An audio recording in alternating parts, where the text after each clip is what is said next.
Hola amigos, continuamos con nuestro estudio de la carta a los Efesios en el capítulo 4. Nos quedamos en la última reunión en el versículo 27.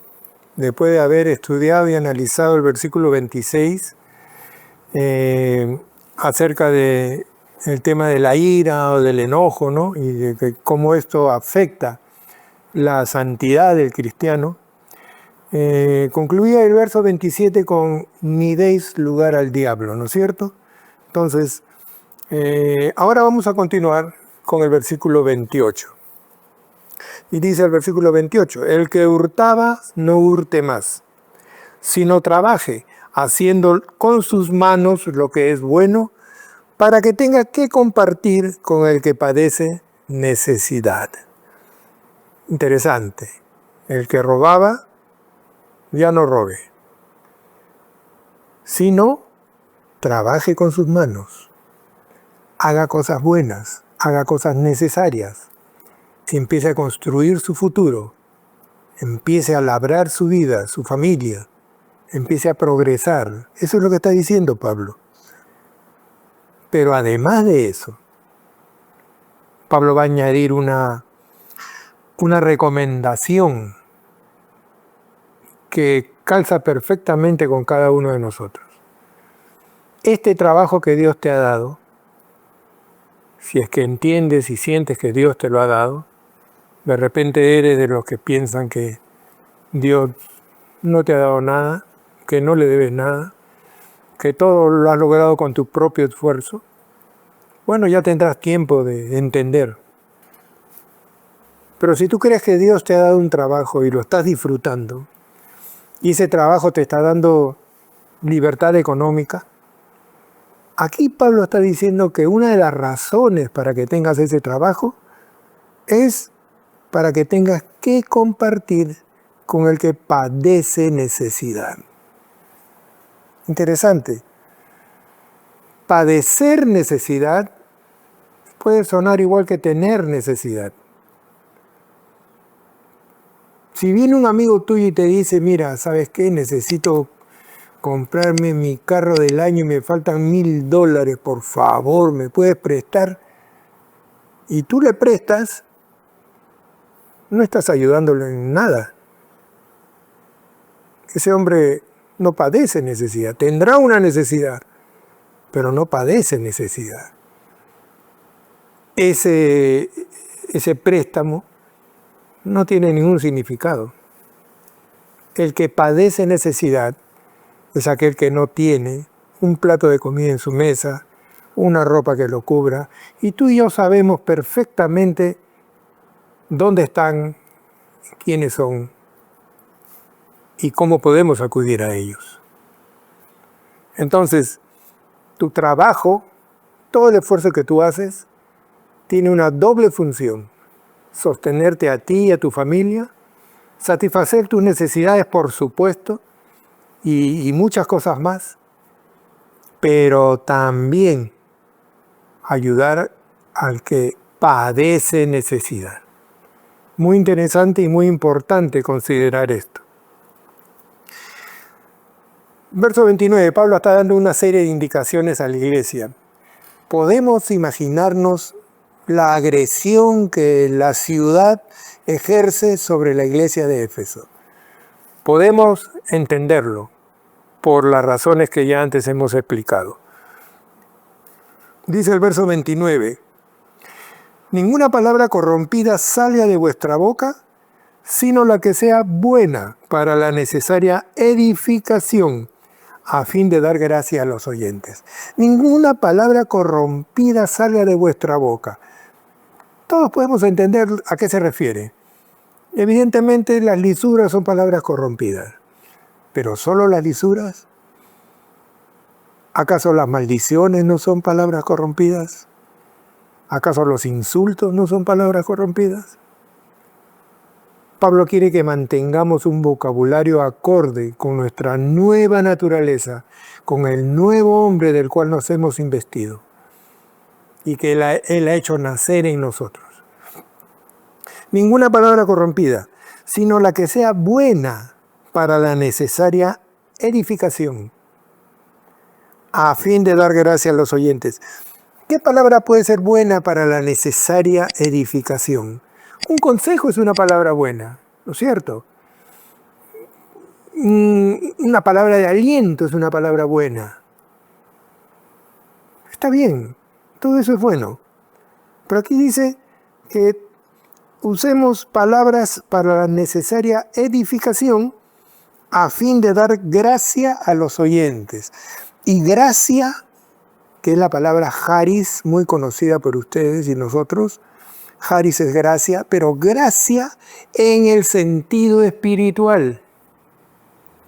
Por lo tanto, lo que está diciéndole Pablo a la iglesia es que no hablen palabras corrompidas, sino que comuniquen, que transmitan el consejo de Dios a sus oyentes.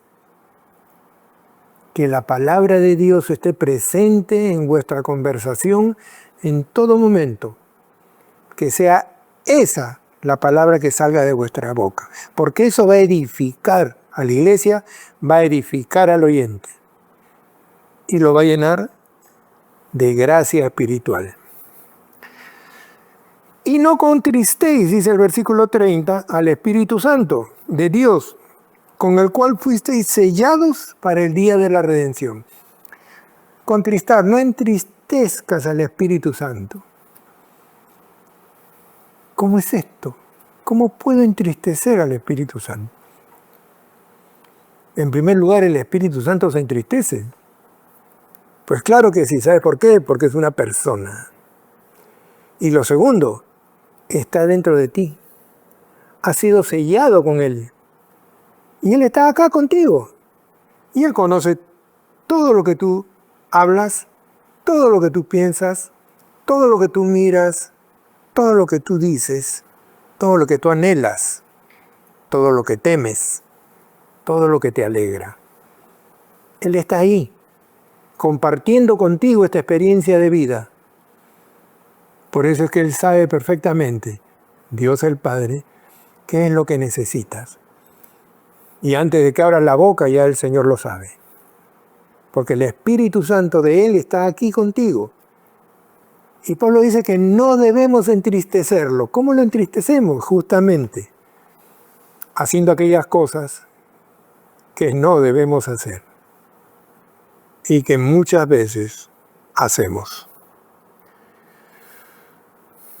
Quítense de todos vosotros amargura, enojo, ira, gritería y maledicencia y toda malicia.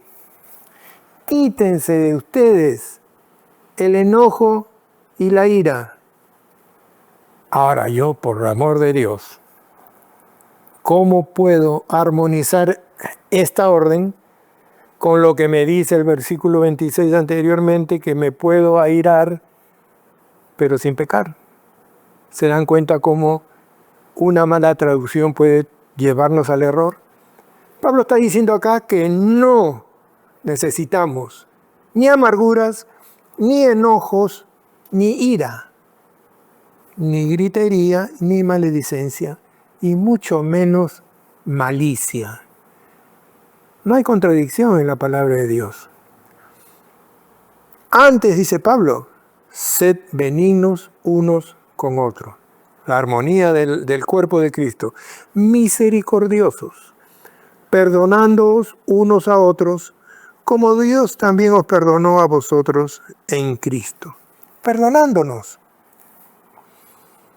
El hecho de que tengamos que perdonarnos implica en sí mismo que nos ofendemos muchas veces. Sí, es evidente. Todavía padecemos la carga del pecado. A pesar de tener un hombre nuevo en nosotros, nuestra carne aún nos arrastra. Y Pablo nos está enseñando cómo debemos conducirnos con nuestros hermanos y con el prójimo. No solamente con los hermanos, con el prójimo. A veces esto es un poco difícil de entender. O de repente es fácil de entender, pero es difícil de llevar a cabo. Como también Dios os perdonó a vosotros en Cristo. Y otra vez Pablo redondeando la idea maravillosa de que todo esto está contenido en Cristo. Sin Cristo no podemos poner en práctica estas cosas. La única manera en que podemos hacerlo es estando en Cristo y evidentemente Él en nosotros. Aquí concluye el capítulo 4 y damos paso al capítulo 5. Y empieza el capítulo 5 del versículo 1 con una palabra o con una demanda bastante complicada. Dice, sed pues imitadores de Dios como hijos amados. Imitadores de Dios. Sed. Parece una orden radical, pero no es una orden radical. La traducción nos hace pensar que es una orden radical. Pero originalmente esta palabra se traduce como vayan siendo, vayan encaminándose hacia, vayan yendo en pos de imitar a Dios. Y eso sí podemos hacerlo, con la ayuda del Espíritu Santo, en este caminar, en este ir creciendo, en este ir renovándonos en nuestras características y condiciones humanas. Sed pues, vayan siendo imitadores de Dios como hijos amados. Y andad en amor, dice el versículo 2. Como también Cristo nos amó y se entregó a sí mismo por nosotros, ofrenda y sacrificio a Dios en olor fragante. Y aquí sí quiero detenerme un momento. Andad en amor como también Cristo nos amó y se entregó a sí mismo. He tenido la oportunidad de escuchar algunas prédicas donde se ha dicho sin ningún temor que en el plan de salvación Dios el Padre mató al Hijo. Y con esta frase trastoca todo el sentido real de lo que el sacrificio de Cristo significó y significa y significará para la humanidad. Es una frase fría, dura y que da cabida además a que los contrarios a la fe nuestra se agarren de esa frase para vilipendiar nuestra fe y negar el amor de Dios por la humanidad y su creación. Yo quiero leerles un pasaje que nos va a ayudar a entender un poco lo que esto significa y que Pablo reconoce muy bien acá cuando dice que Cristo nos amó y se entregó a sí mismo.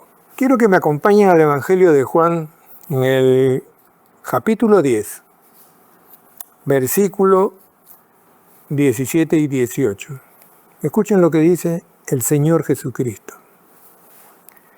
Por eso me ama el Padre, dice Él, porque yo pongo mi vida para volverla a tomar. Yo quiero que recapaciten en esta frase. Yo pongo mi vida para volverla a tomar. Pero ahí no queda esto. Nadie me la quita, dice el Señor Jesús. Nadie me la quita. Sino que yo de mí mismo la pongo. Tengo poder para ponerla y tengo poder para volverla a tomar. Este mandamiento recibí de mi Padre.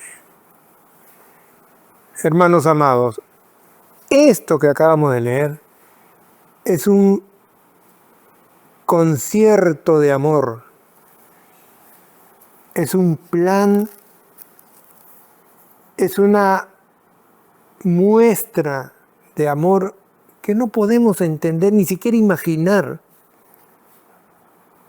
Se pusieron de acuerdo para que esto suceda. ¿Cómo vamos a reducir esta maravilla a una frase tan desubicada como que el Padre mató a su Hijo?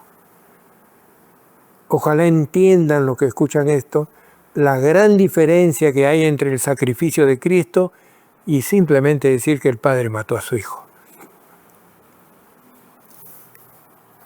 Continuemos.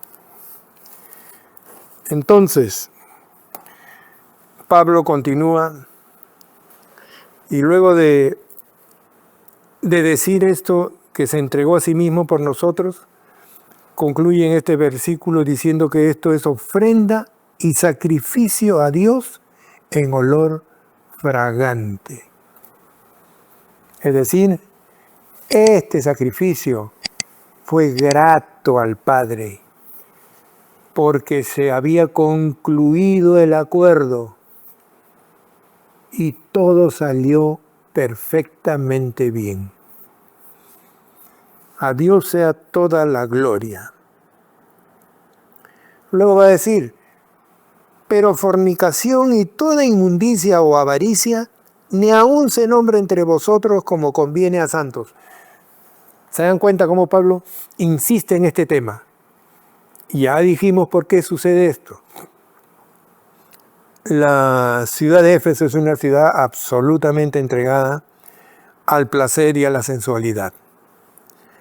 Entonces, toda fornicación, toda inmundicia, cosas naturales en Éfeso, dice, ni aun se nombre entre vosotros como conviene a santos, como conviene a gente que ha sido separada para Dios. No significa que ha sido separada del mundo, ha sido separada para Dios. Tienen que permanecer en el mundo. Por eso es que Pablo la fortalece con estas palabras y con estos consejos. Porque la labor de ellos es alumbrar al mundo, llevar su luz donde hay tinieblas. El versículo 4 dice, ni palabras deshonestas, ni necedades, ni truhanerías, que no convienen, sino antes bien acciones de gracias. Palabras deshonestas lo podemos entender, necedades, cosas que no tienen ningún sentido, que es una pérdida de tiempo, ni truhanerías. Y yo siempre me pregunté, ¿qué es una truhanería, no? Una palabra de muy poco uso entre nosotros, truán. ¿Qué es un truán? Y bueno, un truán es un sinvergüenza. Es una persona que no tiene más mínimo reparo para aprovecharse de los demás. Un pícaro, un pillo, ¿no? Ese es un truán. Y yendo al griego, para poder entender mejor esta palabra, eutrapelía es la palabra que se traduce como truhanería, y dice que es hacer bromas obscenas. Entonces lleva un poquito más allá de ser simplemente el payasín de la reunión, el que se aprovecha de todos y de todo, ya pasa a ser una persona que hace bromas deshonestas, ¿no es cierto? Obscenas. Y todos conocemos gente que es así, ¿no? Que se ganan siempre un lugar en el grupo porque cuentan sus chistes colorados, porque tienen esa capacidad para hacer reír utilizando esta temática que es tan aceptada y tan aplaudida en el mundo, ¿no? Y esto lo vemos, hermanos, no solo en nuestros grupos, en televisión, en los teatros, en fin. Por eso decía que en la cultura greco-romana hasta el día de hoy está presente entre nosotros. El versículo 5 dice ahora, porque sabéis esto, que ningún fornicario o inmundo o avaro, que es idólatra, tiene herencia en el reino de Cristo y de Dios. Fornicario, inmundo o avaro, que es idólatra. Podemos entender al fornicario, podemos entender al inmundo, están condenados. El avaro. ¿Quién es el avaro?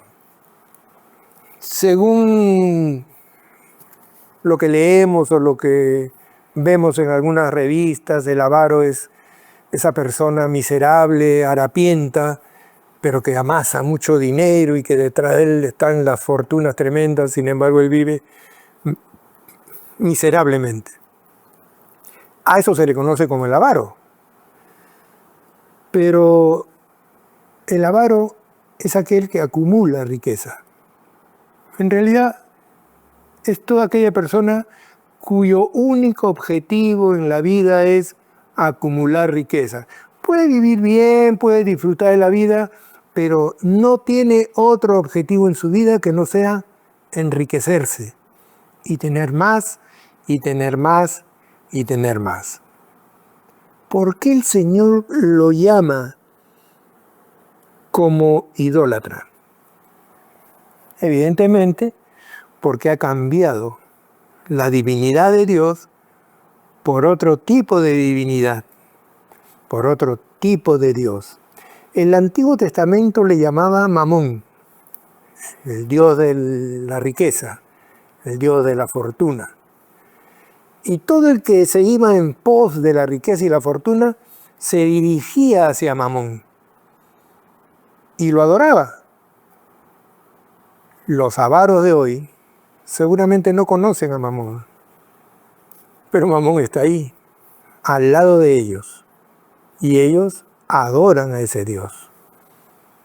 Por eso es que el Señor los llama idólatras. Ninguno de ellos tiene herencia en el reino de Cristo y de Dios.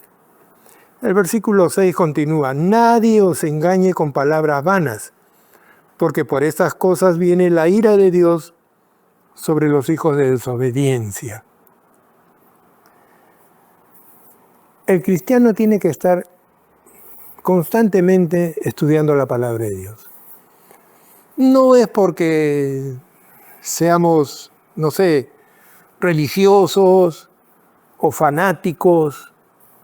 No. El Hijo de Dios necesita conocer a su Dios. Y la única manera de conocerlo correctamente es a través de la Escritura. Por eso es que los hijos de Dios conocemos la Biblia. Y si tú conoces la palabra de Dios, va a ser bien difícil que venga alguien y te quiera vender gato por liebre. Sin embargo, somos testigos de que muchos predicadores engañosos arrastran multitudes. ¿Por qué las arrastran? Porque no conocen la palabra de Dios. Se llaman cristianos, pero no conocen la palabra de Dios. Pablo cuenta que en Berea él fue a predicar y que los bereanos, todo lo que Pablo decía, ellos lo comparaban con las Escrituras. Y eso sorprendió a Pablo.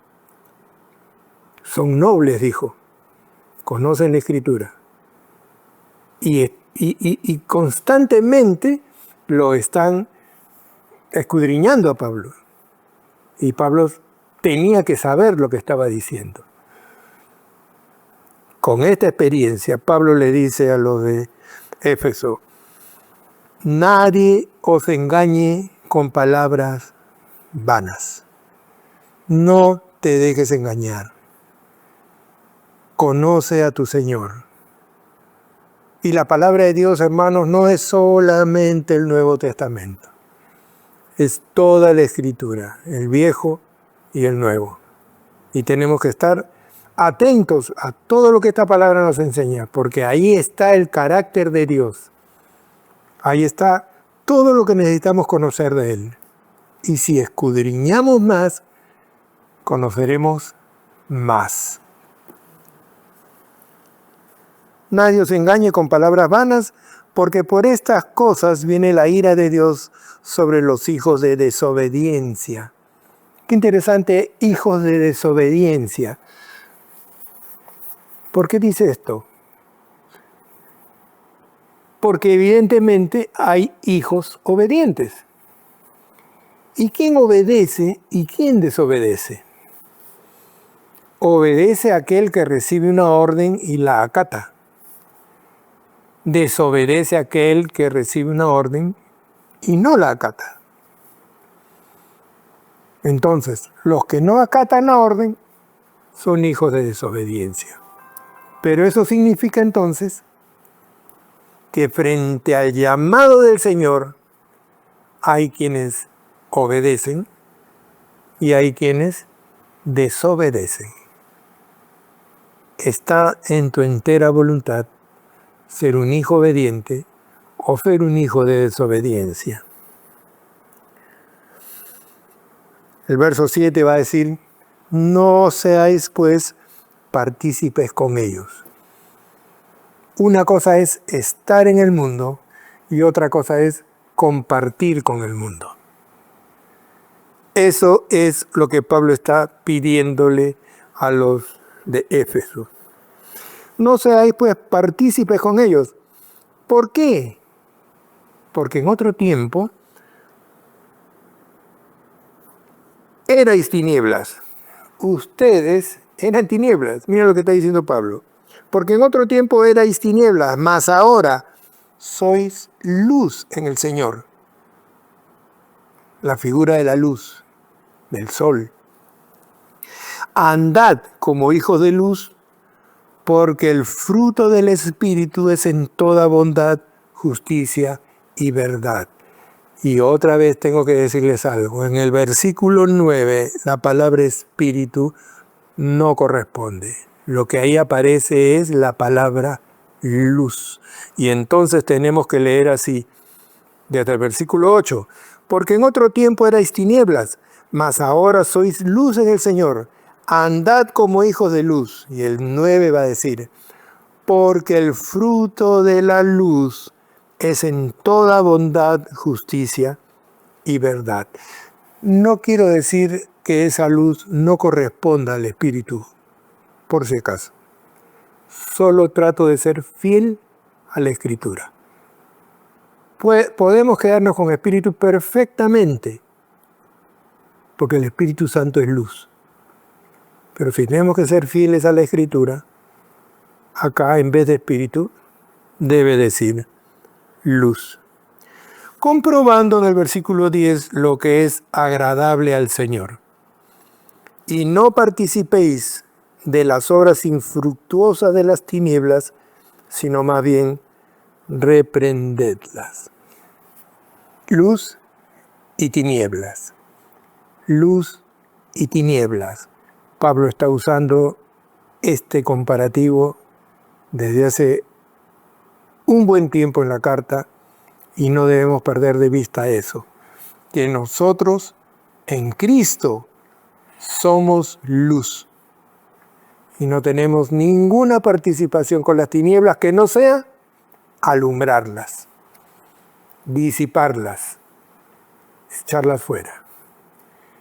Y aquí nos quedamos en el versículo 11, capítulo 5. Y esperamos que más adelante podamos seguir estudiando esta hermosa carta. Que Dios les bendiga.